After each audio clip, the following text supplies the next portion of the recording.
du khan wa du ka bei upa phaya nga wumso nga patanda u chenrang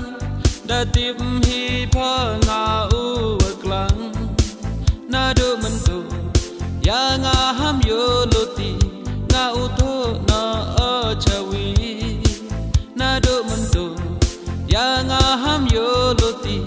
nga u tho na a chawi ha wum hon da ka bei upa u ya klat na iwa maya ha wum hon da ka bei upa u ya klat na iwa maya nga man da ka kan thai ka sap ha nga da e ubla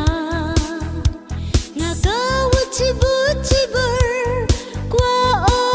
uri ye akar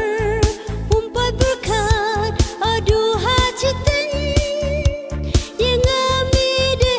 ben dang umut o chilin ter kisngi ye nga me usumaruri dang umut o chilin ter kisngi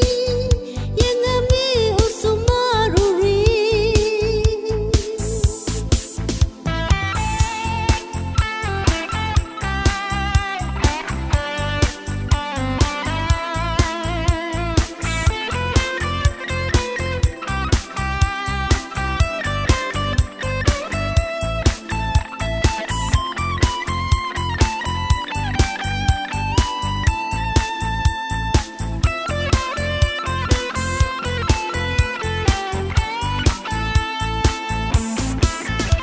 Đang kinh mô hi mi mô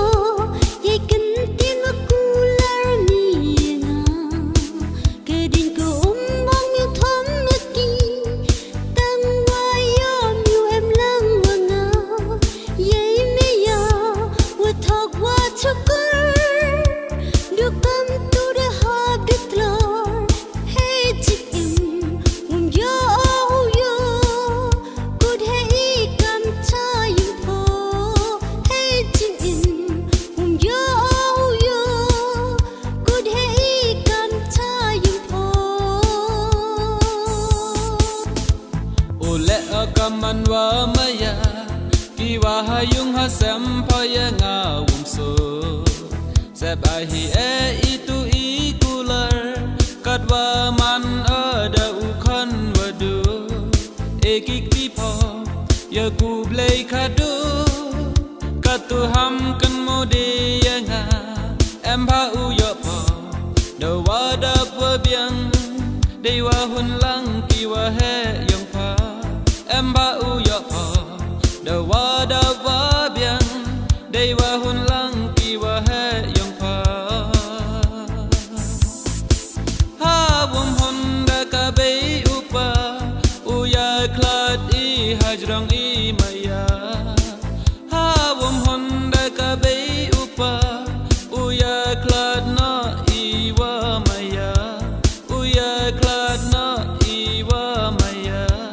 u ya klat